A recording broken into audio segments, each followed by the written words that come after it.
శ్రీవారి కారం, శ్రీవారిని ప్రేమించే వారి కోసం. శ్రీవారి spices, chilli, turmeric, coriander powder. శ్రీవారి కారం, శ్రీవారిని ప్రేమించే వారి కోసం. హెచ్ఆర్ల IIITలోని సృజన అనే స్టూడెంట్స్ ఆత్మహత్య అనేటటువంటి ఈ ఘటన ఏదైతే ఉంది ఇది కలకలం రేపుతుంది. దీనికి సంబంధించినటువంటి వివరాలు చెప్పడానికి మనతో డిఎస్పీ వివేకానంద గారు ఉన్నారు. ఆయనతో మాట్లాడే ప్రయత్నించేద్దాం. సార్ చెప్పండి, అసలు దీనికి సంబంధించి అసలు ఏంటి కారణం? అంటే ఈ ఆర్జీయూ కేటీలో ఈ థర్డ్ ఇయర్ చదువుతున్నటువంటి సృజన అనేటువంటి స్టూడెంట్ EEE చదువుతున్నాడు ఎలక్ట్రికల్ డిపార్ట్మెంట్లో వింగ్లో. అతను మొన్న సూసైడ్ చేసుకోవడం అనేది జరిగింది. దాని వెనకాతలో ఒక 9 మంది స్టూడెంట్స్ వాళ్ళు కొట్టిన విధానాన్ని మనస్తాపం చెందినట్లుగా ఇక్కడ తోటి స్టూడెంట్స్ చెప్తున్నారు. అది వాళ్ళు ఎందుకు కొట్టారు, ఇతను ఎందుకు మనస్తాపం చెందాల్సి వచ్చిందనే దాని మీద విచారణ జరుగుతుంది. విచారణ అనంతరం మీకు ఆ విషయాలు నేను తెలియపరచగలను. ఇప్పుడు స్టూడెంట్స్ మిగిలిన స్టూడెంట్స్ ఇక్కడికి వచ్చి మీరు అడిగారు కదా, స్టూడెంట్స్ నుంచి ఎలాంటి స్పందన వస్తుంది సార్? స్టూడెంట్స్ అంతా కుర్రోడు చాలా మంచోడనే చెప్తున్నారు.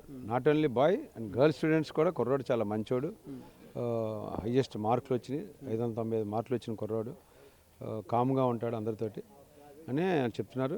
ఎవరైతే వీళ్ళ అమ్మాయి గురించి మాట్లాడుతున్నారో ఆ అమ్మాయి ఇద్దరు చెల్లి అని చెప్పే ఉంటాడు తప్ప ఇంకొక తప్పు ఎప్పుడు జరగలేదు.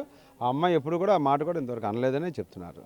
సో మరి వీళ్ళు కొట్టిన దానికి రీజన్స్ అనేది మీ దర్యాప్తులో అంశాలు తెలిసిన తర్వాత మీకు తెలియపరుస్తుంది. ఇప్పుడు ఎవరైతే దాడి చేశారో వాళ్ళ గురించి ఏమైనా ఎంక్వైరీ చేశారా సార్? వాళ్ళకి సంబంధించి ఆల్రెడీ ఇంతకుముందు సస్పెండ్ అయ్యారు. వాళ్ళ మీద ఛార్జెస్ మేనేజ్మెంట్ కూడా యాక్షన్ తీసుకుంది 2-3 సందర్భాలు అని చెప్తున్నారు. అవన్నీ కూడా ఇప్పుడు విచారణలో తెలుస్తాయండి.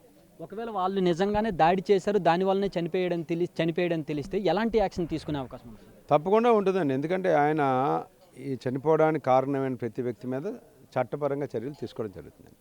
నెక్స్ట్ ఈ సృజన్ పేరెంట్స్ ఎవరైతే వచ్చారో వాళ్ళు వచ్చినప్పుడు ఇక్కడ గేట్ దగ్గర కూడా వాళ్ళని అలౌ చేయలేదు, ఒక పావు గంట వరకు చాలా ఇబ్బంది పెట్టారని చెప్పేసి కూడా అంటున్నారు. అదేమైనా మీ దృష్టికి వచ్చిందా సార్? నా దృష్టికి రాలేదండి. వాళ్ళని ముందు అంటే అప్పటికి స్టూడెంట్స్ అంతా ఇక్కడ ఉన్నారు కాబట్టి ఒకేసారి స్టూడెంట్స్లో కమోషన్ వస్తే మనకి ఇది ఒక ఎడ్యుకేషన్ ఇన్స్టిట్యూట్, ఇక్కడ మంచి వాతావరణాన్ని కల్పించవలసిన బాధ్యత మనకుంది. ఇమీడియట్గా వాళ్ళ పేరెంట్స్ వస్తే వాళ్ళకి ఇక్కడ అకామిడేషన్ కూడా మేము పెట్టాం. కానీ మా బాధ్యత కాకపోయినా వీ ప్రొవైడెడ్ రూమ్స్. ఎందుకంటే ఎంతో దూరం నుంచి గుంటూరు నుంచి వస్తున్నారు, రాత్రి జర్నీ చేసి వాళ్ళకి రూమ్స్ అకామిడేషన్ పెట్టడం జరిగింది. వాళ్ళకి కావాల్సిన ఫెసిలిటీస్ అన్ని క్రియేట్ చేయమని నేను మేనేజ్మెంట్కి చెప్పాను. అన్నీ క్రియేట్ చేశాము. వాళ్ళు డైరెక్ట్గా ఇక్కడికి వచ్చారు. వాళ్ళ పేరెంట్స్ అనేది వచ్చిన వెంటనే తెలియదు కాబట్టి అక్కడ ఉన్న కానిస్టేబుల్ మా సీఏ గారిని అడిగి చెప్తాను. సీఏ గారు ఎప్పుడైతే వాళ్ళ పేరెంట్స్ అన్నారో వెంటనే పంపించారు. ఇక్కడ క్యాంపస్ రిప్యుటేషన్ దెబ్బతింటుంది అనే విషయం అనేది దృష్టిలో పెట్టుకుని ఇటువంటివి ఏమైనా సరే బయటికి రాకుండా ఏమైనా ఇచ్చేసారు. It's open.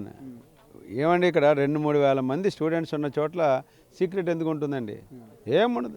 చనిపోవడం వాస్తవం, ఆ కుర్రాడి మద్దతుగా వాళ్ళు చెప్పడం వాస్తవం. ఇదంతా ఓపెనే కదా. ఇందులో కాన్ఫిడెన్షియల్ సీక్రెట్ అనే ప్రసక్తి ఎక్కడ ఉండదు.